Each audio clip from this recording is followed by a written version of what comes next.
আমি আসলেই এই আয়াত নিয়ে কথা বলতে চাই, যদিও এটা নিয়ে আগে অনেকবার আলোচনা করেছি, কিন্তু এই মসজিদে না। আল্লাহ আজ্জা ওয়া জাল্লা বলেন, ওয়ালা তাকুলান্না লিশাইইন ইন্নী ফাইলুন যালিকা গাদা। এটা একটা আয়াত। আল্লাহ বলেন, কোনো বিষয় সম্পর্কে কখনো বলো না যে আমি ওটা আগামীকাল অবশ্যই করব। এটা কখনো বলো না। তিনি আসলে বলেননি বলো না, লা তাকুল, তিনি বলেছেন লা তাকুলান্না, বলার সাহসও করো না, কখনো না, যে কোনো কিছু সম্পর্কে যে আমি অবশ্যই আগামীকাল এটা করব। আপনি যদি আয়াতের এখানে থেমে যান তাহলে দৃশ্যত সমস্যা দেখা দেয়। কারণ আপনার বস বলেন আপনাকে অবশ্যই এই অ্যাসাইনমেন্ট আগামীকাল জমা দিতে হবে, আপনি তখন বলেন অবশ্যই আমি আগামীকাল জমা দিব, শিওর শিওর ইনশাআল্লাহ। কখনো কখনো আপনি ইনশাআল্লাহ বলেন, কখনো বলেন না। কিন্তু মানুষ নিশ্চয়তামূলক ওয়াদা করে সব সময়। হ্যাঁ হ্যাঁ আমি নিশ্চিত যাব। তুমি কি দাওয়াতে আসছো? হ্যাঁ হ্যাঁ আমি নিশ্চিত যাব। কিরে জুমায় যাবি তো? হ্যাঁ হ্যাঁ অবশ্যই। আমরা এইসব নিশ্চয়তামূলক কথা বলি সব সময়। পরের আয়াতে গিয়ে আল্লাহ এই বিষয়টা সম্পূর্ণ করলেন। তিনি বলেন ইল্লা আইয়াশা আল্লাহ, আল্লাহ ইচ্ছা করলে বলা ব্যতিরেকে। একমাত্র ব্যতিক্রম হলো আমার এটা করার ইচ্ছা শতভাগ, যদি আল্লাহ ইচ্ছা করেন। এই জন্য মুসলিম সংস্কৃতিতে আমরা যখন ভবিষ্যৎ নিয়ে কথা বলি আমরা ইনশা আল্লাহ শব্দ ব্যবহার করি। আল্লাহ যদি চান আগামীকাল 3টায় তোমার সাথে দেখা হবে ইনশাআল্লাহ। আল্লাহ যদি সিদ্ধান্ত নেন তোমার সাথে আমার দেখা হবে না, সেটা আমার নিয়ন্ত্রণের বাইরে। আমার ইচ্ছা আছে, কিন্তু আল্লাহর পরিকল্পনা আমার পরিকল্পনা থেকে ভিন্ন হতে পারে। আমার পরিকল্পনা থেকে আমি প্রতিজ্ঞা করছি, কিন্তু যদি ঝড় শুরু হয়, ভূমিকম্প হয়, অথবা গাড়ি নষ্ট হয়ে যায়, আমি জানি না। আল্লাহ যে কোনো কিছুর সিদ্ধান্ত নিতে পারেন, ভবিষ্যৎ আমার হাতে নয়। তাই আমাকে এই ইন্স্যুরেন্সের দাবিটা পরিষ্কার করে নিতে হবে এবং বলে রাখতে হবে যে এটা আল্লাহর হাতে। মুসলমানরা জানে ভবিষ্যৎ তাদের হাতে নয়। এখানে আমাদেরকে ভারসাম্যের শক্তিশালী একটা দিক সম্পর্কে বুঝতে হবে। দুর্ভাগ্যজনকভাবে মুসলমানরা যখন আমরা আল্লাহর বই থেকে দূরে সরে যাই, এমনকি আমাদের ধর্মের সুন্দর শিক্ষাগুলোকেও আমরা কুৎসিত বানিয়ে ফেলি। তাদেরকে বাহির থেকে সুন্দর মনে হয়, কিন্তু আপনি যখন আল্লাহর বইয়ের সাথে সম্পর্ক হারিয়ে ফেলেন, আপনি যখন আল্লাহ রসুল সাল্লাল্লাহু আলাইহি সাল্লামের সুন্নাহর সাথে যুক্ত না থাকেন, তখন সেই একই সুন্দর বিষয়গুলো কুৎসিত কিছুতে রূপান্তরিত হয়। আমাদের অনেকেই এই অপরাধে অপরাধী। তাই আমরা যখন বলি ইনশাআল্লাহ, তার মানে সম্ভবত না। আমরা এখন এটাই করি। তুমি কি আসবে? ইনশাআল্লাহ, যার অর্থ হলো আমি আসলে নিশ্চিত নই, আমি শিওর নই। তাহলে আমরা এখন ইনশাআল্লাহ ব্যবহার করি কোনো প্রতিশ্রুতি এড়ানোর জন্য। এই আয়াতগুলো প্রতিশ্রুতি এড়ানোর জন্য নয়। বস্তুত ইন্নী ফাইলুন যালিকা গাদান খুবই শক্তিশালী শব্দ সমষ্টি। আমি নিশ্চিত, আমি অবশ্যই আগামীকাল এটা করতে যাচ্ছি। গ্যারান্টি সহকারে কোনো অঙ্গীকার করা, প্রতিশ্রুতি দেয়া এবং অবশ্যই করব বলে প্রতিজ্ঞা করা মূলত কোনো সমস্যা নয়। বস্তুত আপনার তো এমনটাই করা উচিত। আপনার তো আসলেই শক্ত প্রতিশ্রুতি দেওয়া উচিত। যদি করতে না পারেন তাহলে বলে দিন যে করতে পারবেন না। বলে দিন আমি যেতে পারবো না। কিন্তু যদি কথা দেন তাহলে তাতে অটল থাকুন, দৃঢ় প্রতিজ্ঞ থাকুন। তারপর এর সাথে যোগ করে বলুন এটা একমাত্র ঘটবে না যদি আল্লাহ এমন কিছুর সিদ্ধান্ত নেন যা আমার নিয়ন্ত্রণের বাহিরে। এটাই ইল্লা আইয়াশা আল্লাহ। ইল্লা আইয়াশা আল্লাহ মানে এটা না যে আমি যদি দেরিতে উঠি তাহলে আসতে পারবো না, বা যদি আমার মুড ভালো না থাকে তখন সেটা হবে এই শক্তিশালী কথার অপব্যবহার। স্বীকার করছেন যে সব কিছু আপনার নিয়ন্ত্রণে নেই। আল্লাহ আপনাকে অঙ্গীকার করার সামর্থ্য যেমন দিয়েছেন, সেই সাথে সেই অঙ্গীকার বাস্তবায়ন করারও সামর্থ্য দিয়েছেন। আপনার যদিও কিছু সামর্থ্য আছে, কিন্তু আল্লাহ হলেন ওয়াহু আলা কুল্লি শাইইন কাদির। তিনি আপনাকে পথের মাঝখানে থামিয়ে দিতে পারেন, আপনার সকল নিয়ত, আপনার সকল ইচ্ছা থাকা সত্ত্বেও। এটা হলো ইল্লা আইয়াশা আল্লাহ। কিন্তু এরপর আল্লাহ যোগ করছেন ওয়াজকুর রব্বাকা ইযা নাসিত, তোমার রবের উল্লেখ করো, তোমার রবের উল্লেখ করো যখন ভুলে যাও। এখানে আল্লাহ বলেননি ইন নাসিত, যদি তুমি ভুলে যাও। তিনি বলেছেন যখন তুমি ভুলে যাও। এর মাঝে বিশাল পার্থক্য আছে। যদি কিছু ঘটে মানে এটা ঘটতে পারে, আবার নাও ঘটতে পারে।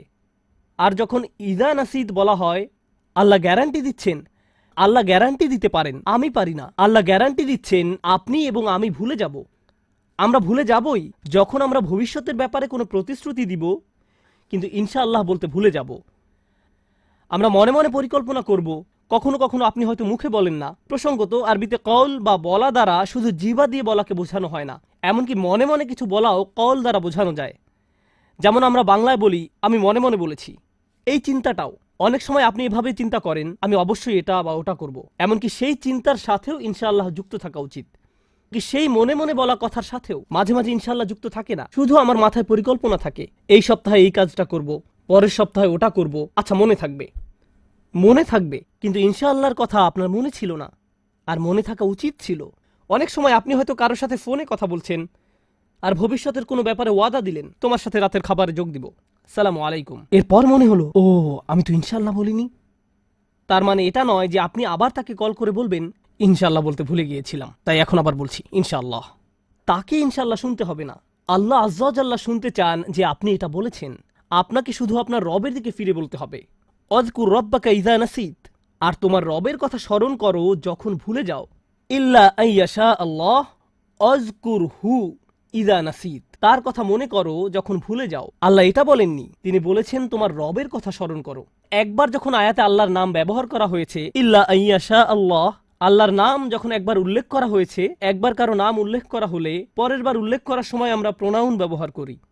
উদাহরণস্বরূপ, বিষয়টা সহজে বোঝার জন্য বলছি, বলো যদি আল্লাহ ইচ্ছা করেন, আর ভুলে গেলে তার নাম স্মরণ করো।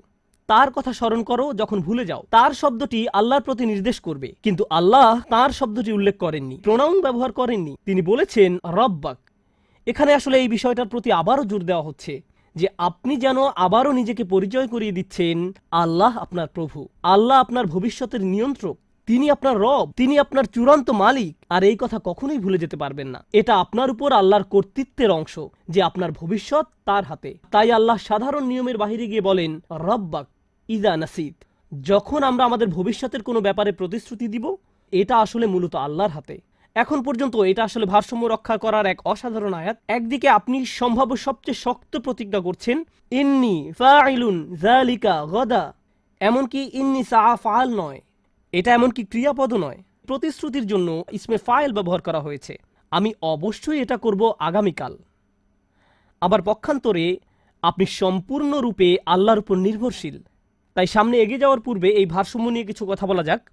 এই দুনিয়ায় এমন অনেক মানুষের সন্ধান পাবেন যারা মনে করে নিজের যোগ্যতার কারণে তারা সব কিছু করতে পারবে। আমি আসলেই বুদ্ধিমান, আমার খুবই নির্ভরযোগ্য একটা গাড়ি আছে, আমি আসলেই ভালো ড্রাইভার, আমি সেখানে যাওয়ার সেরা পথটাই চিনি, আমি সকল নির্ভরতা আমার নিজের উপর। আমার সফল একটি ব্যবসা আছে কারণ আমার ব্যবসার পরিকল্পনাটা খুবই ভালো। আমি ভালো চাকরি করি কারণ আমি সেরা স্কুলে পড়েছি, ভালো জিপিএ পেয়েছি, আমার ভালো রিজিউমি আছে। তো সকল নির্ভরতা নিজের উপর। শত শত মিলিয়ন ডলারের একটা ইন্ডাস্ট্রি আছে, আর সেটা হলো মোটিভেশন ইন্ডাস্ট্রি, যার শুরু এবং শেষ হলো যে কোনো কিছু করা সম্ভব। তুমি অসাধারণ, তুমি যে আসলে কতটা ক্ষমতাবান তা তুমি নিজেও জানো না। মানুষ হাজার হাজার টাকা দেয় এসব কথা শোনার জন্য। তোমার নিজের দাঁত তুমি নিজেই মাজতে পারো, তোমার নিজের ভ্রমণ তুমি নিজেই করতে পারো, যেটাই হোক। এসব শুনে তারা বেশ অনুপ্রাণিত হয়ে ওঠে, কারণ তারা আত্মশক্তির উপর জোর দেয়, যার কিছুটা বৈধতা আছে। আবার অন্য আরেক প্রান্তের মানুষেরা বলে আমার দ্বারা কিছুই করা সম্ভব নয়, আমি শুধু একজন মিসকিন, আমি শুধু আল্লাহর একজন বান্দা, আমার কি বা মূল্য আছে, আমার দাম তো অমুকের জুতার ধুলোর সমানও নয়, আমি কিছুই না, আমি তুরাবের তৈরি, আমাকে নুতফা থেকে বানানো হয়েছে, আল্লাহ যেমন বলেছেন অধম নগণ্য এক সৃষ্টি, তাই আমি আসলে কিছুই করার সামর্থ্য রাখি না। এদের আত্মবিশ্বাস বলতে কিছুই নেই। এরা বলে আল্লাহ সব করেন, আমি কিছুই করি না। এদের শেষ পরিণতি কি হয় জানেন? এরা জীবনে কিছুই করে না। জীবনে ভালো কিছু যখন হয় না, তারা বলে আল্লাহ সিদ্ধান্ত নিয়েছেন। তারা সব কিছুর জন্য আল্লাহকে দোষ দেয়। তাহলে দেখা যাচ্ছে একদিকে এমন ধরনের মানুষ রয়েছে যারা কোনো কিছুর জন্যই আল্লাহর উপর নির্ভর করে না, আবার অন্য চরম প্রান্তের মানুষেরা সম্পূর্ণরূপে আল্লাহর উপর নির্ভর করে আর নিজেরা কোনো চেষ্টাই করে না। এই আয়াতটি হলো ভারসাম্যের আয়াত। তোমার নিজেকে প্রতিজ্ঞা করতে হবে, তোমাকে পদক্ষেপ নিতে হবে, ইন্নী ফাইলুন যালিকা গাদা। আবার একই সঙ্গে আপনাকে বুঝতে হবে যে আপনার প্রতিজ্ঞা, আপনার কাজ এবং আপনার সামর্থ্য সবই আপনার মালিকের হাতে। তিনি আপনাকে এটা তখনই দান করবেন যখন আপনি এটা চেষ্টা করবেন, প্রচেষ্টার শতভাগ ঢেলে দিবেন। কখনো কখনো আপনার পরিকল্পনা এবং আল্লাহর পরিকল্পনা একই রকম হয়। মাঝে মাঝে, যেমন কখনো আপনি ইচ্ছা করলেন কোথাও যাওয়ার, আর আল্লাহ আপনাকে সেখানে যাওয়ার সুযোগ করে দিলেন। কোন একটি কলেজে ভর্তি হওয়ার ইচ্ছা করলেন, আর আল্লাহ আপনাকে সুযোগ প্রদান করলেন। সিদ্ধান্ত নিলেন দ্রুত গ্র্যাজুয়েট হওয়ার, আর আল্লাহ আপনাকে সুযোগ প্রদান করলেন। এর অর্থ হলো আপনার প্ল্যান এবং আল্লাহর প্ল্যান একই ছিল সেই একটি বিষয়ের জন্য, কিন্তু মাঝে মাঝে আপনার এবং আল্লাহর পরিকল্পনা একই রকম থাকে না। অনেক সময় ভাবছিলেন 10 বছর ধরে চাকরিটা করবেন, 6 মাস পরে আপনাকে ছাঁটাই করে দেওয়া হলো। কোনো একটা ভার্সিটিতে ভর্তি হওয়ার আবেদন করলেন, আপনার সবকিছুই ছিল সেরা, কিন্তু তবুও চান্স পেলেন না। অন্যদিকে আপনার চেয়ে অনেক কম যোগ্যতা সম্পন্ন বহু ছেলে মেয়ে চান্স পেয়ে গেল। অনেক সময় আপনার এবং আল্লাহর পরিকল্পনা একই রকম থাকে না। এই আয়াতগুলো শিক্ষা দিচ্ছে সব সময় সবকিছু আমার পরিকল্পনা অনুযায়ী কাজ করবে না। তবুও আমাকে পরিকল্পনা করে যেতে হবে, তবুও আমাকে চেষ্টা করে যেতে হবে। কিন্তু দিন শেষে আল্লাহ সিদ্ধান্ত নিবেন পরিকল্পনাটি বাস্তবায়িত হবে কি হবে না। আযকুর রাব্বাকা ইযা নাসিত। এরপর আসছে এই আয়াতের সবচেয়ে শক্তিশালী অংশ। আমি এর উপর অতিরিক্ত কিছু সময় ব্যয় করতে চাই। এটা আসলেই সমগ্র কোরআনের অন্যতম সুন্দর একটি শিক্ষা। যদি একজন মুসলিম এটা বুঝতে পারে, তার জীবনটা সহজ হয়ে যাবে। ওয়াকুল আসা আইয়াহদিয়ানি রব্বি লিআকরাবা মিন হাযা রাশাদা। এই শব্দগুলো হলো একটি দোয়া। দুয়ার চেয়েও এটা আশায় পরিপূর্ণ একটি বিবৃতি। চলুন এই দৃষ্টিকোণ থেকে এর সাথে পরিচিত হই। আপনি ভবিষ্যৎ নিয়ে চিন্তা করছেন, শুধু আসা শব্দটি ব্যবহৃত হওয়ার দরুন। তারাজ্জি, আরবিতে যাকে বলা হয় হরফুত তারাজ্জি বা ফিআলুত তারাজ্জি, এমন ক্রিয়াপদ যা আশা প্রকাশে ব্যবহার করা হয়। আল্লাহ আমাদের এই আয়াতে শেখাচ্ছেন মুসলিমকে অবশ্যই ভবিষ্যতের ব্যাপারে আশাবাদী হতে হবে। কোরআনের প্রতি আমাদের ঈমান ভবিষ্যতের ব্যাপারে আমাদেরকে আশাবাদী করে তোলে। আমি পরোয়া করি না খবরে কি আসে, আমি পরোয়া করি না গতকাল কি ঘটেছে, এর আগের দিন কি ঘটেছে। আমি মুসলমানদের এমন গ্রুপের অন্তর্ভুক্ত হব না যারা বসে বসে বলে উম্মার পরিস্থিতি দিন দিন শুধু খারাপ থেকে আরো খারাপ হচ্ছে, ও আল্লাহ, আর সামনের পরিস্থিতি শুধু আরো খারাপ হবে, সামনে আরেকটা ট্র্যাজেডি আসছে, আমি গ্যারান্টি দিচ্ছি, দেখো কি ঘটে। তুমি মনে করেছো 9/11 খারাপ ছিল? কিছুই না, ওটা আসলে কিছুই না। ও মাই গড, দেখো এখন উম্মার কি অবস্থা হয়, এবং দেখো তারপর কি হয়। এই মনোভাব সরাসরি কোরআনের আয়াতটির বিরোধী, শুধু আশা শব্দটির কারণে। আপনার তো এই আশায় বুক বাঁধার কথা যে আল্লাহ পরিস্থিতি উন্নত করে দিবেন আপনার নিজের জন্য, চারপাশের মানুষের জন্য, মানবতার জন্য। আপনার তো এই দৃষ্টিভঙ্গি থাকার কথা।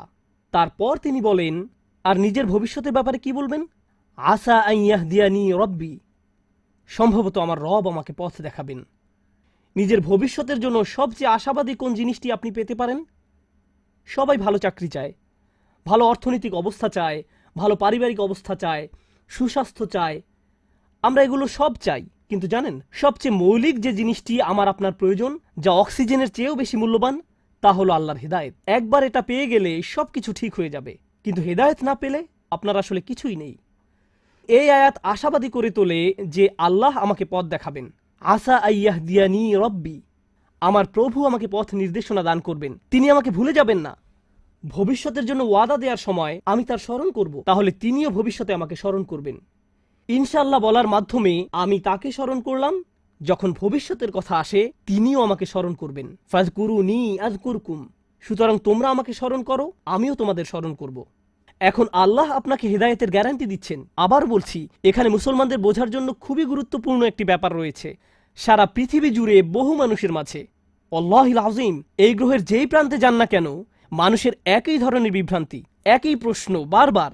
আর সবচেয়ে কমন যেই প্রশ্নটি আমি শুনি, মানুষ বলে ইসলামের এত বেশি দলমত রয়েছে, কোরআনের ব্যাখ্যায় এত বেশি ভিডিও পাওয়া যায়, বা হাদিসের ব্যাখ্যায় কেউ এটা বিশ্বাস করে, কেউ ওটা বিশ্বাস করে। এই হুজুর অমুক ফতোয়া দেয়, ওই হুজুর তমুক ফতোয়া দেয়। আমি কি এই হুজুরকে মানবো নাকি ওই হুজুরকে মানবো? কেউ বলে এটা হালাল, কেউ বলে এটা হারাম, কিছুই জানি না, সবকিছুই বিভ্রান্তিকর। এত বেশি দল, আমি কিভাবে হেদায়েত পাবো? কিভাবে আমি জানবো যে আমি সঠিক বিষয়টা অনুসরণ করছি? কিভাবে জানবো? আমার পক্ষে তো এত বেশি তথ্য প্রসেস করা সম্ভব নয়। আর আমি এর সাথে একমত। আমরা এখন মাত্রাতিরিক্ত তথ্যের যুগে বাস করছি। প্রতিনিয়ত এত বেশি মত আর পথের সাথে পরিচিত হচ্ছি, এমনকি ইসলামের ভেতরেও। এই হলের ভেতরে বসা শ্রোতাদের দিকে লক্ষ্য করুন। যদিও আমরা একই এলাকার, আপনি যেভাবে ইসলাম শিখেছেন তা আপনার পাশের জন থেকে খুবই আলাদা। যেসব শিক্ষক আপনি পেয়েছেন, যেসব মানুষের সঙ্গ লাভ করেছেন, যে স্কুলগুলোতে শিখেছেন, তা আপনার পাশের জনের থেকে একেবারেই ভিন্ন। তাই কোনো ব্যক্তি সহজে বিভ্রান্ত হয়ে পড়তে পারে যে কিভাবে আমি বুঝবো যে আমি সঠিক ইসলাম অনুসরণ করছি। আর এই আয়াত হলো তার জবাব। আমি কারো হেদায়েতের নিশ্চয়তা দিতে পারি না, ইউটিউব কারো হেদায়েতের নিশ্চয়তা দিতে পারে না, গুগল কারো হেদায়েতের গ্যারান্টি দিতে পারে না, এবং কোনো মানুষও হেদায়েতের নিশ্চয়তা দেয় না। এটা আমাদের আশা যে স্বয়ং আল্লাহ আমাকে ব্যক্তিগতভাবে হিদায়েত দিবেন। হেদায়েত অন্য কোথাও থেকে আসতে পারে না। আপনার কাছে কোনো তথ্য না থাকতে পারে, অথবা আপনি তথ্যের সাগরে ডুবে থাকতে পারেন, এটা কোনো ব্যাপার না। আল্লাহ আপনাকে কতটা হেদায়েত দিবেন তা নির্ভর করে আপনি কতটা হেদায়েত চান তার উপর, অন্য কারো কাছে নয়। আর একবার আল্লাহর কাছে সঠিক রাস্তা চাওয়ার পর আপনাকে আর বিচলিত থাকতে হবে না। নিশ্চিত থাকুন যে আল্লাহ আপনাকে সঠিক পথ দেখাবেন, তিনি কাউকে ফিরিয়ে দেন না। আল্লাহর কাছ থেকে হেদায়েত পাওয়া কঠিন নয়, এটা কঠিন নয়। আল্লাহ হেদায়েতের পথ খোলা রেখেছেন যারা চায় তাদের জন্য। আমাদেরকে শুধু সেসব মানুষের অন্তর্ভুক্ত হতে হবে, শুধু এইটুকুই। এই আয়াতটি সূরাতুল কাহফের অন্তর্গত। এর প্রমাণ হিসাবে সূরা কাহফ নিয়ে কথা বলে শেষ করতে পারবো না এই খুতবায়। এই গুহার অধিবাসীরা, যাদের কথা আমরা প্রতি শুক্রবার পড়ে থাকি, এই মানুষগুলোর আশেপাশে কোনো নবী ছিল না, কোনো আলেম ছিল না, কোনো শায়েখ ছিল না, কোনো সাহাবী ছিল না। নিজেদের জন্য তারা নিজেরাই ছিলেন। আর তারা এমন এক এলাকায় বাস করতেন যেখানে সবাই মূর্তি পূজা করত। আর তারা একটি উপসংহারে পৌঁছেছেন, সৃষ্টিকর্তা শুধু একজন, আমরা এগুলোর উপাসনা করতে পারি না। লান্নাদউ মিন দুনিহি ইলাহান। আর এতটুকুর কারণেই আল্লাহ তাদেরকে হিদায়াত দিলেন। অন্য কোনো জ্ঞান না থাকা সত্ত্বেও, কোনো ওহী তাদের কাছে ছিল না। আল্লাহ তাদেরকে হিদায়াত দেওয়ার জন্য এতটুকুই যথেষ্ট ছিল। আর তিনি তাদেরকে এত বেশি হিদায়াত দান করলেন যে আজকের দিনে যারা বছরের পর বছর ধরে দ্বীনের জ্ঞান অর্জন করে, তারা এই যুবকদের কাহিনী অধ্যয়ন করে। কারণ এই যুবকরা আল্লাহর হিদায়াত পেয়েছিল, কারণ আল্লাহ তাদেরকে পথ দেখিয়েছিলেন। আপনার পরিস্থিতি যত অন্ধকারচ্ছন্নই হোক না কেন, আপনার যদি আল্লাহর উপর আশা থাকে, এটাই যথেষ্ট। আসা আইয়াহদিয়ানি রব্বি লি আকরাবা মিন হাযা রাশাদা। এখন আসছে সর্বশেষ এবং এই বিবৃতির সবচেয়ে সুন্দর অংশ। সম্ভবত আল্লাহ আমাকে পথ দেখাবেন। পথ দেখাবেন কোথায়? কোন দিকে পথ প্রদর্শন করবেন? লি আকরাবা মিন হাযা রাশাদা। এর ভাষা এত বেশি গভীর অর্থবোধক, আমার পক্ষে খুতবায় তো আর ব্যাকরণ শেখানো সম্ভব নয়, কারণ আপনাদের মাথা ব্যথা শুরু করবে। চেষ্টা করব বিষয়টাকে যত সহজে তুলে ধরা যায়। আরবি ভাষাতে কখনো বলেন ওই যে ওই দিকে, আবার কখনো বলেন সমস্ত পথ ধরে ওইখানে। যখন বলেন সমস্ত পথ ধরে ওইখানে, অর্থাৎ আর গন্তব্য পর্যন্ত পথ দেখিয়ে যাব। আর যদি বলেন ওই যে ওইদিকে, এর মানে হলো প্রথমে এখানে, তারপর ওখানে, তারপর ওখানে। কিন্তু যদি বলি সমস্ত পথ ধরে ওইখানে, এর মানে ওইখানেই আপনাকে যেতে হবে, এরপর আর কোথাও আপনাকে যেতে হবে না। যখন লাম ব্যবহার করা হয়, আসা আইয়াহদিয়ানি রব্বি লি আকরাবা, এই লাম ইঙ্গিত করে এটা হলো আল মুনতাহা। এর চেয়ে উচ্চতর আর কিছু চাওয়ার নেই এই দুনিয়ায়। এটা যদি পেয়ে যাও, শ্রেষ্ঠ আর কিছু পাওয়ার নেই। যদি ইলা শব্দটি ব্যবহার করা হতো, অর্থ হতো তোমাকে প্রথমে ওইখানে যেতে হবে, তারপর অন্য কিছুর উদ্দেশ্যে। সুতরাং এই আয়াতে আমি আপনি এমন কিছু প্রার্থনা করছি, এমন কিছু চাচ্ছি যার চেয়ে উত্তম আর কিছু নেই। এটাই চূড়ান্ত সমাপ্তি। এখন সেই চূড়ান্ত সমাপ্তিটি কি? লি আকরাবা মিন হাযা, এটার চেয়ে নিকটবর্তী। আমি আশা করছি আল্লাহ আমাকে পথ দেখাবেন এটার চেয়ে চূড়ান্ত সমাপ্তির আরো নিকটে। এটা বলতে কি বোঝানো হয়েছে? এখন আমি যে অবস্থায় আছি, চলুন বোঝার চেষ্টা করি এখানে আসলে কি বোঝানো হচ্ছে। আমাদের সবার আলহামদুলিল্লাহ সুম্মা আলহামদুলিল্লাহ কোনো না কোনো মাত্রায় হেদায়েত রয়েছে। আমরা যে শুক্রবারে আল্লাহর ঘরে একত্রিত হয়েছি, এটা প্রমাণ করে যে আল্লাহ আমাদের সবাইকে কোনো না কোনো মাত্রায় হেদায়েত দিয়েছেন। কাউকে তিনি বেশি হেদায়েত দিয়েছেন, আবার কাউকে কম হেদায়েত দিয়েছেন। সালাতে কারো মনোযোগ বেশি থাকে, আবার কারো কম মনোযোগ থাকে। আমরা সবাই একই পর্যায়ে নেই, এটা সত্য।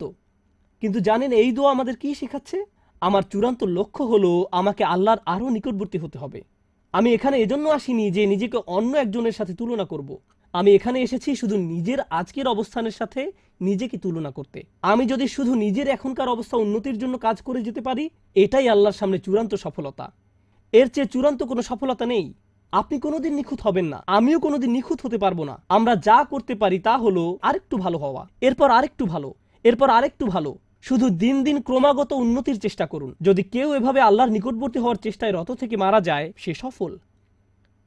অনেক মানুষ কি করে জানেন? তারা অন্যদের সাথে নিজের তুলনা করে। আহা, সে তো পুরো কুরআন মুখস্থ করে ফেলেছে, দেখো কি সুন্দর তার তেলাওয়াত, সে প্রতিদিন মসজিদে যায়, আজানের পূর্বে এসে উপস্থিত হয়, সে যে আল্লাহর কত ইবাদত করে, সে কত বেশি জানে, সে আরবি জানে, তাফসির জানে, এটা জানে, ওটা জানে, তারা মুসলিম হিসেবে আমার চেয়ে কত উত্তম পোশাক পরে। নিজেকে অন্যের সাথে তুলনা করবেন না।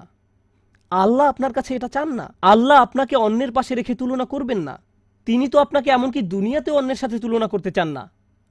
আর আখিরাতের কথা বাদই দিলাম। ওয়ালা তাতামান্নাউ মা ফাদ্দালাল্লাহু বিহি বা'দুকুম আলা বা'দ।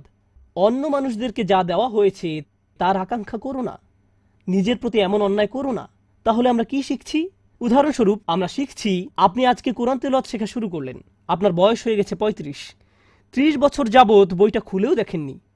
সিদ্ধান্ত নিলেন আজ থেকে কোরআন তেলাওয়াত করার। আপনি এমনকি বিসমিল্লাহও পড়তে পারছেন না, আরবি বা অক্ষরটি দেখতে কেমন সেটাও ভুলে গেছেন।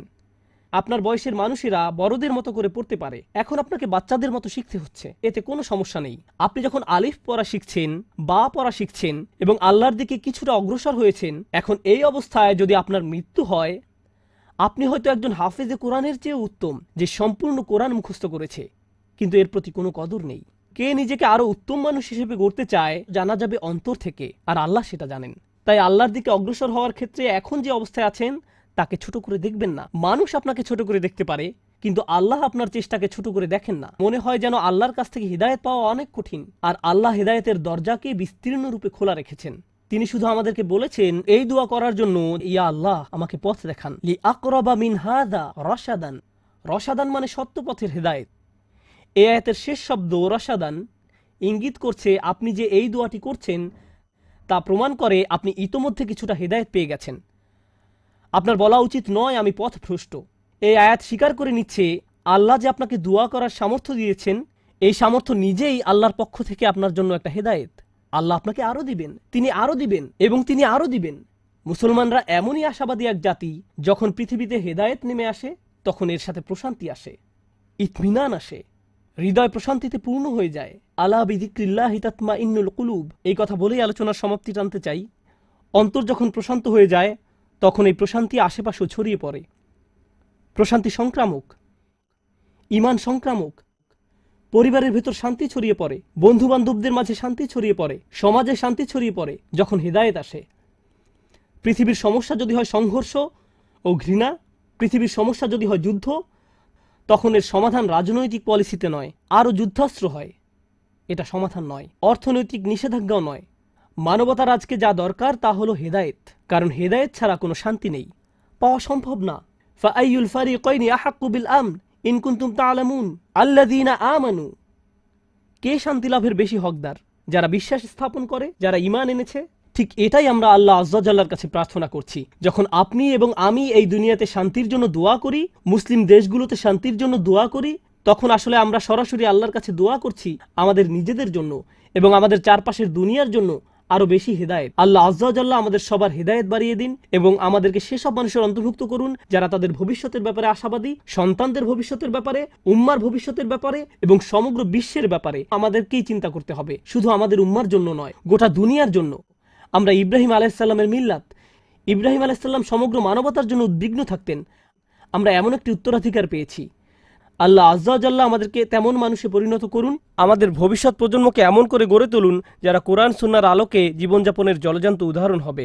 বারাকাল্লাহু লি ওয়া লাকুম। আসসালামু আলাইকুম ওয়া রাহমাতুল্লাহি ওয়া বারাকাতুহু।